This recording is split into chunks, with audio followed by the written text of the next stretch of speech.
Welcome to Movao Live. I'm Rebecca Legon, and I'm excited today to be exploring Cody Walker's story. At just 8 years old, Cody was diagnosed with Ewing sarcoma, a rare and aggressive bone cancer. After years of chemotherapy and surgery, he made the brave and life-changing decision to have his leg amputated at just 17. Refusing to be defined by cancer or limb loss, Cody turned to fitness, not just as a passion, but as a way to challenge perceptions around physical disabilities. He's now a qualified fitness instructor, helping others to find the strength and confidence in their own bodies, whatever their limitations. Cody, hello. Thank you for joining me today. Thanks for having me. Oh, we're so excited. So, can we start at the very beginning? When did you start feeling something wasn't quite right with your leg, and how did you find out it was cancer? So yeah, so a long old story. So back when I was younger, when I was about 8, I used to, I was a very active child. And as a result of that, I had sort of leg pains all the time just from running about and doing sports. But at one point, this leg pain progressively got a bit worse. And it ended up with me going to the doctors, and therefore, like, they checked me out. They thought at the time it was shin splints. So again, it went a little bit undiagnosed for a little while. As again, lots of young kids running around, always damaging themselves. Yeah. But soon enough, had it checked out again. They then thought it was a form of bone infection, but led to a biopsy, and that's when they found out that it was cancer at the time. I'm quite familiar with Ewing sarcoma because a couple of the girls on our football team have actually had to have amputations because of this as well. Yeah. And it all started in similar situations, young kids with pain in their legs. My little boy is 7, so I can't imagine how tough it was for you and your family. How did you get through that? It must have been really hard. And It's you must not have really understood either, being so absolutely. young. So I think that's the at that sort of age, you just sort of all you hear is cancer, and it's the word cancer obviously is fearful to anyone. Even as a kid, you understand there's a lot of negativity around it, obviously, Yeah. but I think at the time it was more so as a kid, you just sort of you understand you're going to lose your hair. That was the biggest concern of my at the time for me. Really? But again, to parents, obviously, that's where I think the real struggle is for parents, because they're the Yeah. ones that sort of figure out the plan that's going to be put in place. So yeah, I think as a kid you sort of get by, you realise you just take it sort of step by step, and you learn to adapt pretty quickly. However, Yeah. I think it's a lot of a much bigger impact, I think, for them. So Yeah. it was tough at the time. I definitely remember feeling like a huge amount of stress, but I can only imagine as well what my parents were feeling as well. It was really quite I, a time. Yeah. oh, bless you. I can't imagine like being 8 years old and, having to go through something like that. So it must have been really, hard. And Yeah. did your parents, were there a lot of support at the time for them to help them, deal with the diagnosis as well?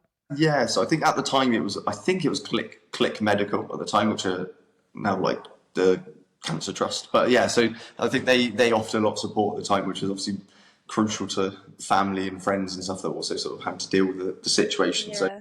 they got through well, which was good. They did okay. They'd always say, "Oh, it's more about you," but it's, as an adult, you have to deal with the bigger picture. I think, whereas the kids just get on with it as best. Yeah.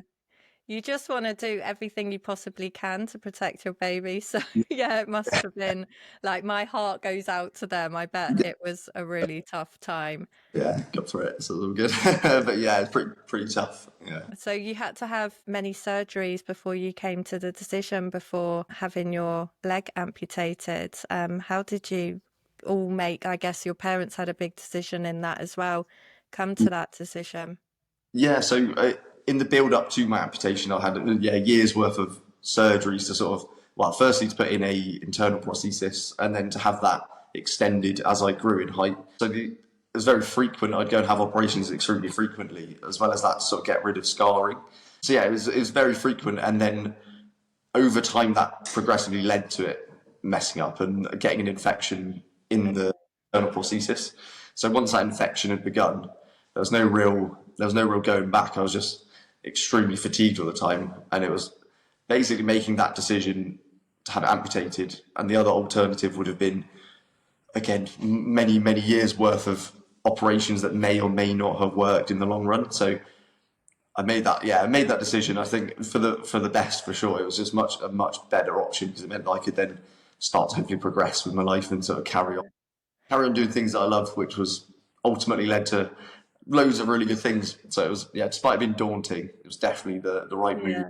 Yeah, it sounds, by the sounds of it, and so many people I talk to as well from similar experiences, that they're kind of relieved to be able to get rid of the pain and the infection and then to rebuild and move on with their life, as an amputee. Would you say that that was similar to how you were feeling at that time? Yeah, absolutely. I think a lot of people experience a similar sort of pathway to that amputation from coming from like Ewing sarcoma or cancerous back. Yeah, So I think it was absolutely, like, by the end of it, I was ready. I was just so ready for it to be done and just like make that next step. Although it was daunting, again, it's gonna, in yeah, the long run, be the best thing for me. So it's definitely, best yeah. best move. Yeah. And now you're a fitness instructor. Well, obviously before you became a fitness instructor, you were really into fitness. How Yeah. do you feel that this helped you on your recovery journey and rehabilitation as an amputee? Yeah, so I think it was, like I said, I've always been into fitness. So I've always had some level of understanding of fitness and training. And as a result of that, I'd actually built a fair bit of a relatively good sort of strength before my amputation as well, which I now see as quite a crucial element to recovery. Is that if you can already start in a pretty strong position, like both physically and mentally, I think you're already on a step ahead when it comes to the actual operation.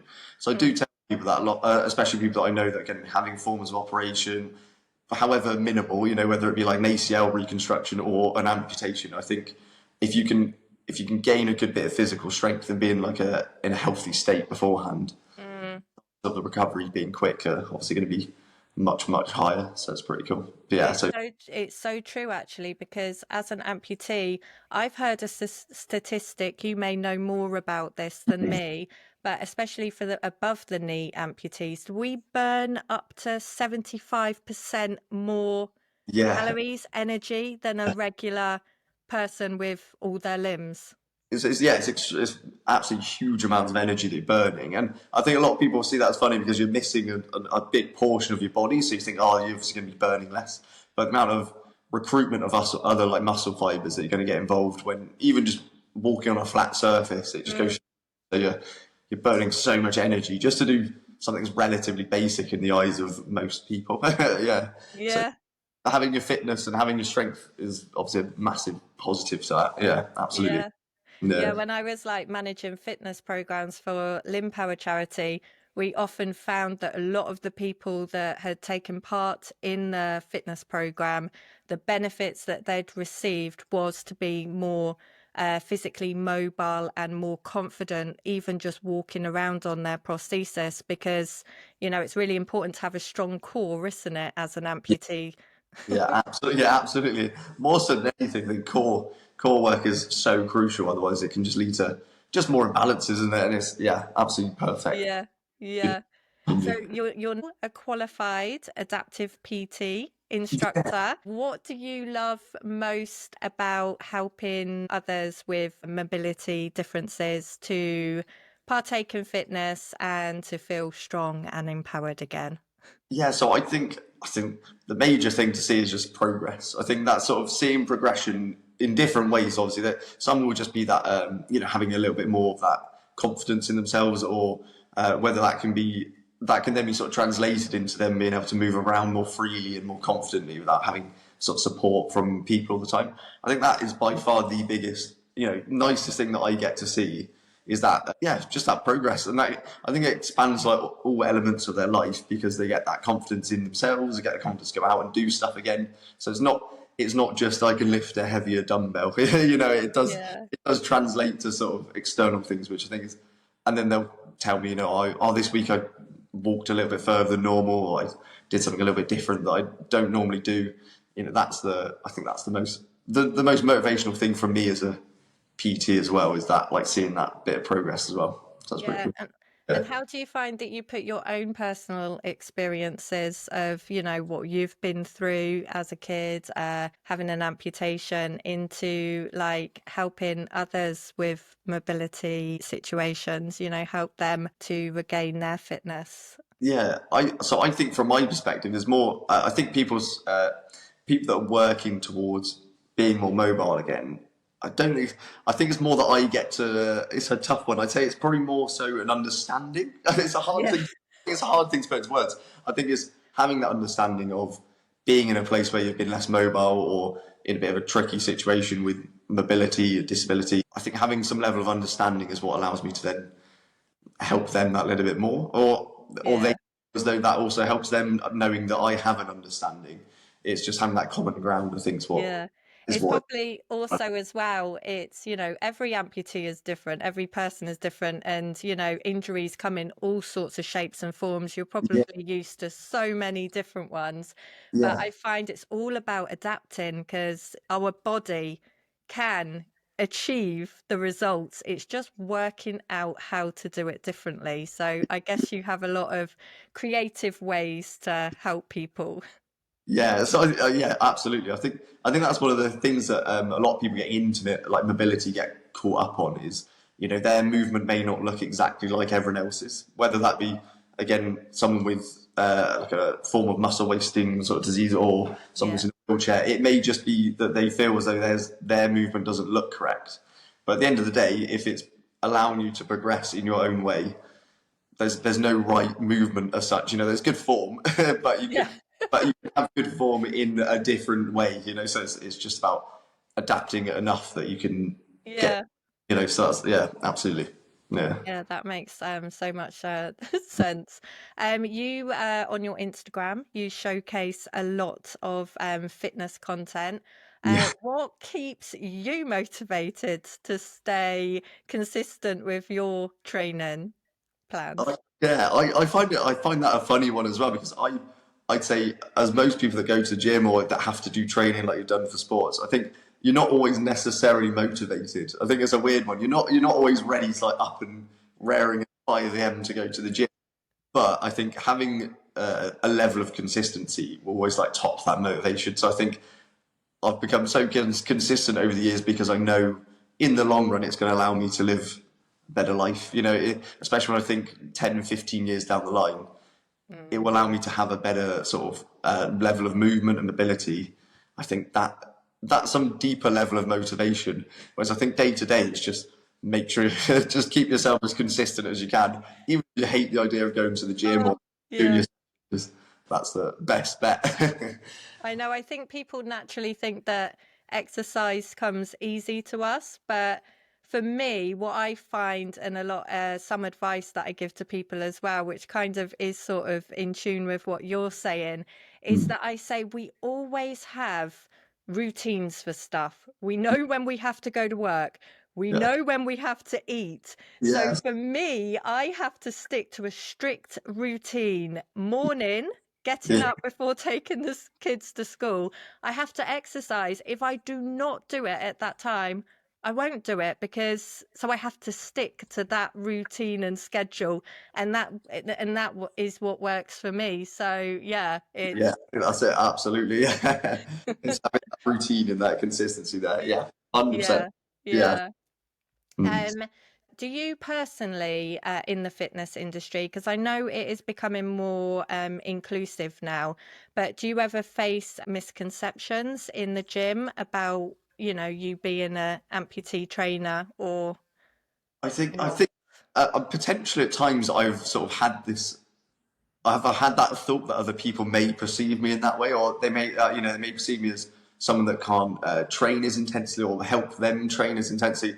So from an able-bodied person's perspective, they may think, oh well, if he can't squat in the exact same way that I can, then maybe it's not going to be beneficial for me.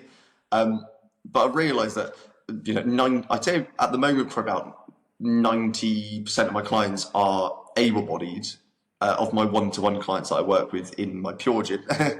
they're bodied people. So, and they've all said the same sort of thing. Like everyone's always said, they've never really had a second thought as to if my training is going to be different to someone with two legs. I think if they can see that you're consistent in your own training, it's a positive because they can see that I try to work hard when I can. So Yeah. yeah, so I've never actually faced any sort of major misconceptions about my training. It's normally actually the other way, where people sort of praise me for the fact that I train at a high intensity despite having, Yeah. yes, yeah. It's a bit of an unusual one. Yeah. Would you say you're more of a bodybuilder type trainer because you're quite big, aren't you? What would you say you Yeah, specialize in? I'd say I'm not. I like the idea of bodybuilding or weight training. If you know, in order to improve your physique, I'm not necessarily like a powerlifter or anything. So yeah, I'd say Okay. bodybuilding, but I don't compete. So Okay. bodybuilders might say otherwise. Yeah, yeah, just for an aesthetic reasons to Yeah, feel and look good for the health yeah, benefits as well. yeah, absolutely. Yeah. And would you say that the fitness industry is now becoming more inclusive today, or are there still many barriers that you're facing or other people with disabilities are facing when going to the gym? Yeah, I would say that I definitely think it's becoming more inclusive. As someone that's, again, I've trained for pretty much like 12 to 13 years within gyms at this point now. Yeah. And over that space of time, I think it's definitely become more noticeable that, you know, different, well, just every single type of person can train in a gym pretty comfortably now. And I think people recognise that and do actually assist those that need a bit more help. So yeah, I definitely think it's become more inclusive. Same goes for, I think, potentially as a result of big brands, you know, trying to sort of get people involved that wouldn't necessarily get involved normally or have been able to get involved normally. I think that has helped to push that sort of more, Yeah. you know, everyone being able to get into it. Yeah, 100%. So yeah, Exactly. It's all linked, isn't it? You know, the fashion industry, fitness brands, and everybody playing their part to be more inclusive yeah, and yeah, opening pathways as well, you know, because women's amputee football is really new yeah. It's and really good. Yeah, that just started. You know, it was the first Women's World Cup last year, 24, and now it's created and opened so many pathways for the sport moving forward. There's yeah, another one, paddle tennis as well. That's yeah, yeah. becoming Oh re yeah, really big. So, yeah, yeah, it's so great now that there are lots more opportunities opening. I guess there is still more work to be done. There always yeah, is, but. yeah. 100%. Would you feel there's any areas within the fitness industry that you think could be more helpful? Or I think again it comes back to that social media again. yeah, I think it's made quite a big impact on in many different ways. Like again, the ability to see, you know, like your women's amputee football. That's all been like shown everywhere on social media. I've seen it loaded like via lots of different people. So I think that's played a massive part. But I do still feel as though, again, like other companies or still may sometimes use it as a little bit of like a tick box thing. mm, Sounds bad, but sometimes it's just, oh, we've got someone with one leg on our page. We've done on yeah, a disability, and I know they don't necessarily intend for that to happen, but it's often I view it as a bit of a. Sometimes it's just tick a box. They've yeah, included someone once. We can move on and continue with everything else. Which yeah. I think I it's a common thought, isn't it? Because it's a bit of a yin and yang situation. It's like, one, we as inclusive models, we want to get booked for a job, but at yeah, the same time, we do not want to be used as a tick box exercise. But at the same time, maybe we have to do that first part to get to the next part. It's hard to know. it's a bit of a catch-22, isn't it? Where you're sort of trying to progress by doing that, but then also you're trying to not Yeah, to just the tick boxing. But I think, yeah, in the long run, I still do see it as massively improved. So as long as it continues on in that sort of direction, yeah. can't go wrong, I guess. So that's the main thing. Yeah, Exactly. And social media is so great for showcasing yeah, everything brilliant that people are doing. Sometimes, though, I don't know, let me ask this question to you because for all the good that social media does, which it showcases all these sports and all these athletes and everybody doing great things, sometimes do you think that could have a detrimental effect to people just starting out and not being able to do these things, maybe that. Yeah, I completely understand that. Yeah, so there's definitely like two sides to it, isn't it, for sure. Mm, yeah, I as an amputee, I think I've done a lot of things now. Like I can do a lot of things I've always wanted to be able to do and have had done before my amputation. But I guess in two different ways. Again, someone can look at it as, oh, he can do this, but I can't do that yet. Or some might look at, so like I'll look up to people that can snowboard, and it's something that I still want to be able to do. Some amputees that I know that snowboard, I personally see it as motivation, but some people would definitely view it as, oh well, he's yeah, I'll never be able to do that. So I think it definitely depends slightly on, maybe potentially slightly on mindset, but also you don't want to showcase things that aren't accessible to everyone. It's a bit, yeah, again, it's that trying to weigh up what's going to have the more positive impact on the yeah. on. And it's quite important for us, to showcase the message that, yeah, we are amputees and we're like achieving, incredible stuff in sport, but there's a long journey to get to that point. A Yeah, lot of training, a lot of stumbles. It doesn't just come naturally. Adaptions is probably, I remember that I've been told to do a couple of exercises in the past, and I don't know if this is familiar in your yeah, setting when you're teaching people. I'm like, I can't do that. I yeah, can't. But I absolutely. tell you what, if Yeah. you keep trying, you Mm. find your own way. I will always end up being able to do it. It'll be really, really hard, but Yeah. I definitely, yeah, I definitely see that. I think again, it's like I said with the adaptation side of things, it's breaking down the adapted movement further and then progressing into that, into the other form of movement. So for everything, it's always like that, isn't it? As someone with just any form of difference, not necessarily below or above the amputee, just any form of disability, you're always going to have to overcome that sort of that yeah, yeah. that And person. what will work for you personally as an above knee amputee may not work for me either. So it's not one rule for everyone either. Yeah, 100%. It makes a huge difference between every single person. So yeah, 100%. Yeah, Yeah. a lot of adapting. A lot of adapting and Yeah, obviously a positive mindset. For me, I truly believe that, within reason, our mind is much stronger than our physical form. And I feel that if we truly believe that we can achieve something, with determination and yeah, persistence of messing it up so many times, yeah. you will finally get there and get it done. Is there any particular moments that stand out to you where yourself or one of your clients that have achieved, a massive challenge and achieved something incredible when at first they just didn't think they can do it? Yeah, I think I think it's a tough one. And there's a lot of things that I could think of that have allowed some. Yeah. So there's yeah, definitely lots of different situations in which I've seen like incredible things happen. But I do think it comes down to everyone's perspective because there's so many small changes that lead Mm, to bigger changes. So I've, like clients that again that have come to me and said, oh, I've been able to walk, 5K, which I haven't done in like 10 years. I think that sort of thing's huge to me, yeah. get to see those massive changes. But again, it all came as a result of really small steps. So I Mm, think those big changes are amazing, but it's definitely worth looking deeper into it and breaking it down. Is yeah.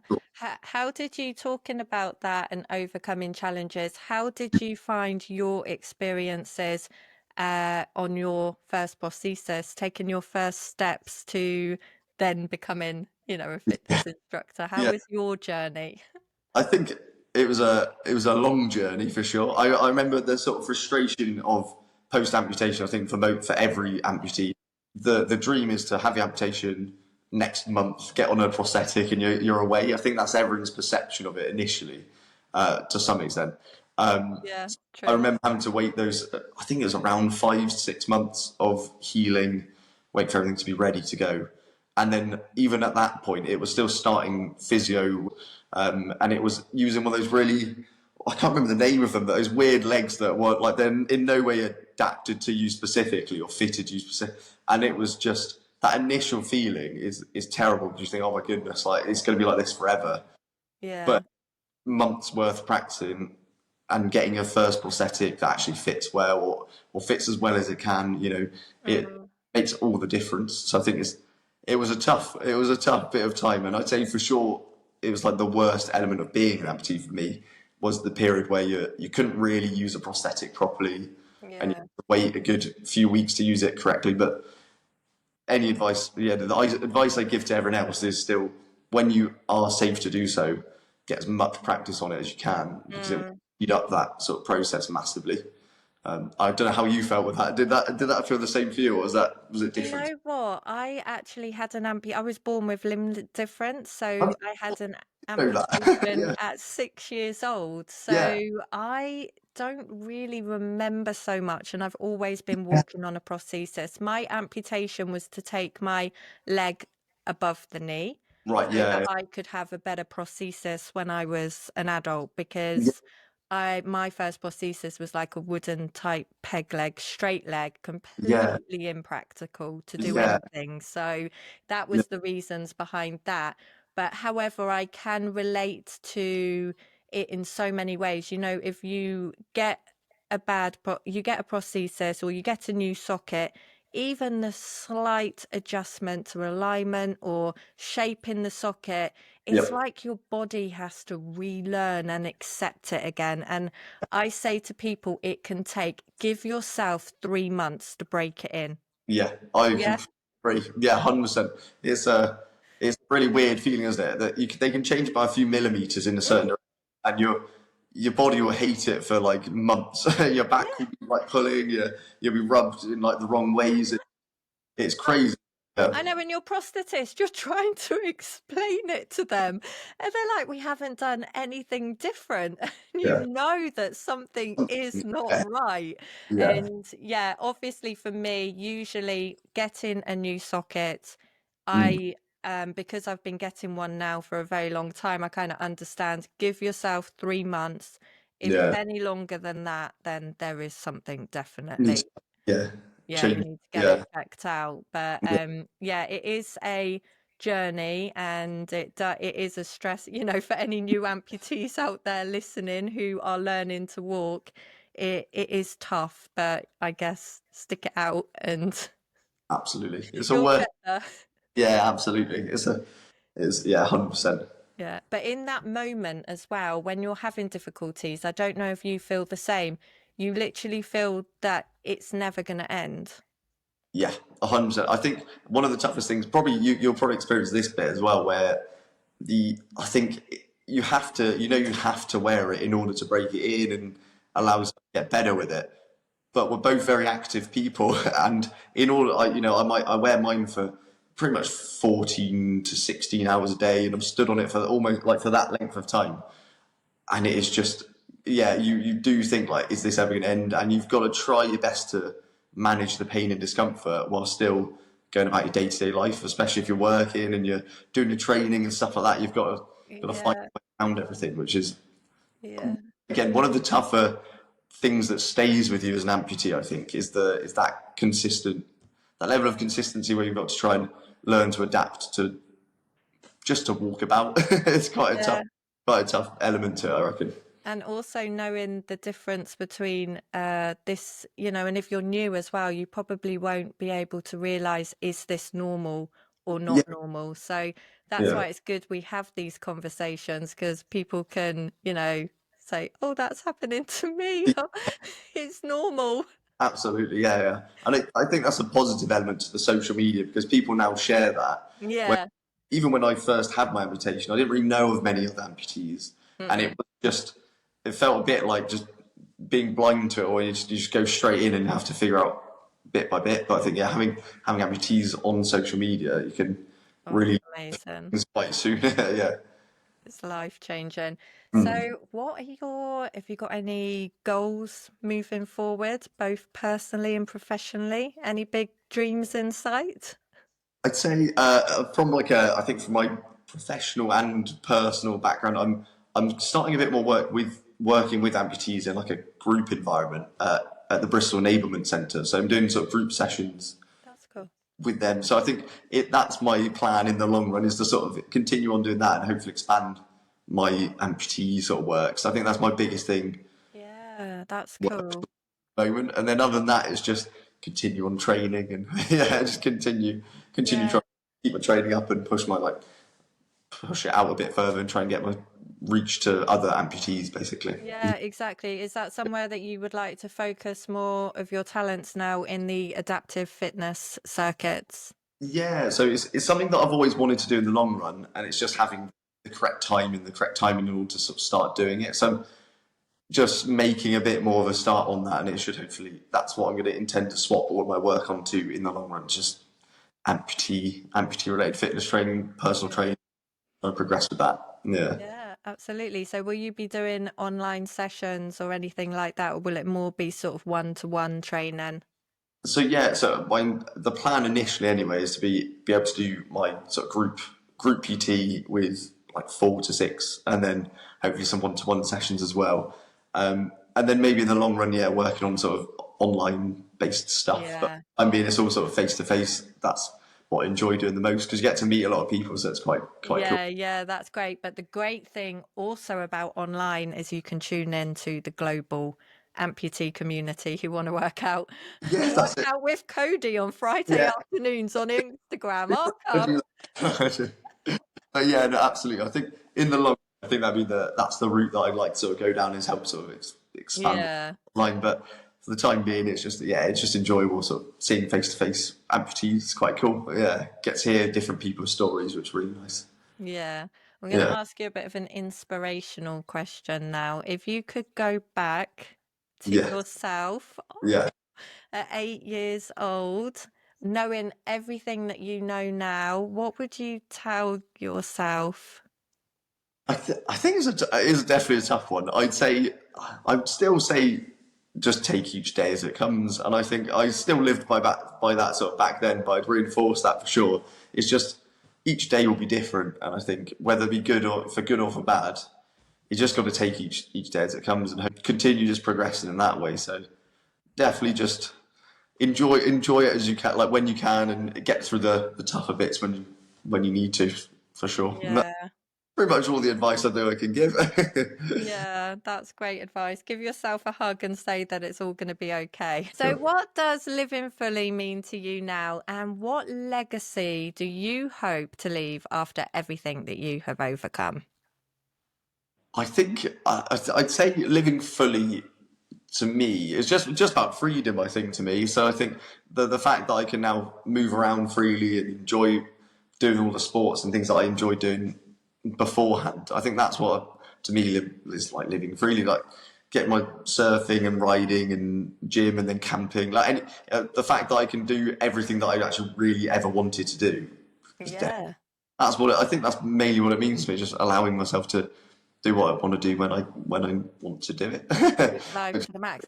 So, do you surf as well? Yeah, I do a lot of surfing. I do indeed. Yeah, no, I do a fair bit of surfing when I can, if the waves are looking good. Um, it's something that I did a long time ago, like before I became an amputee. Oh, okay. So I was a bit of a better surfer when I had 2 legs, but I still surf fine now. I can still surf like average. So, Like are you a better surfer as an amputee now?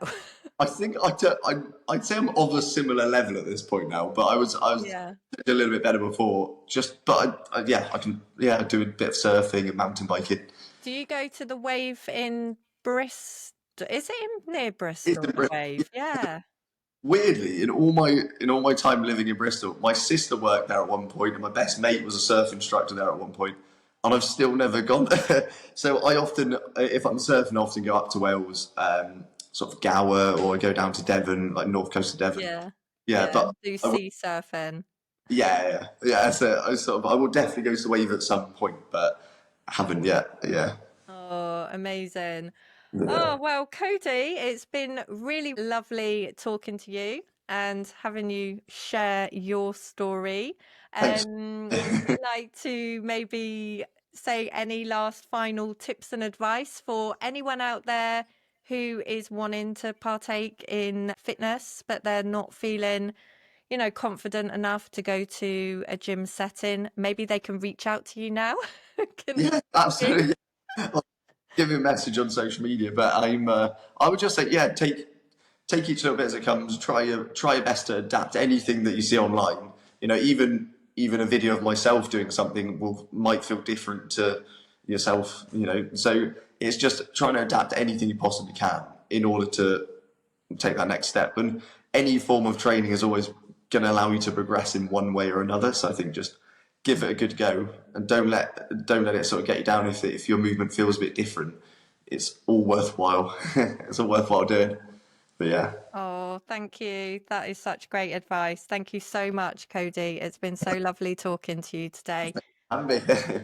Thank you for everyone watching. If you enjoyed it, do make sure you like and comment, and we'll see you again soon.